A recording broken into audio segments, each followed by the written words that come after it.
gloire, ils étaient prisonniers de Dieu. Voici une autre exigence de la présence de Dieu.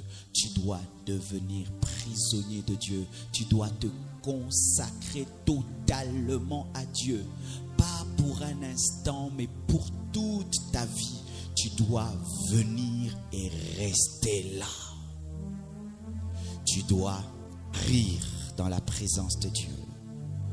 Tu dois cesser de vivre pour toi, pour vivre pour lui.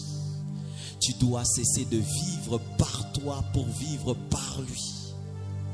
Tu dois cesser de vivre pour ce que tu veux, mais tu dois vivre pour ce qu'il veut. Tu dois venir et rester. C'est la dimension que Paul avait atteint. Paul était plus qu'un serviteur de Dieu. Paul était un prisonnier de Dieu.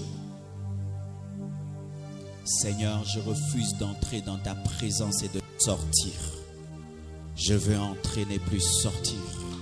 Comme le bâton d'Aaron qui est entré dans la présence et qui n'est jamais sorti.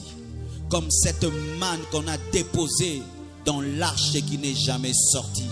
Comme la table qu'on a mis dans l'arche et qui n'est jamais sortie. Aaron entrait mais il sortait. Mais moi je veux rester. Je veux être comme Jésus depuis qu'il est à la droite de Dieu le Père. Il y demeure à toujours. Il ne sort plus.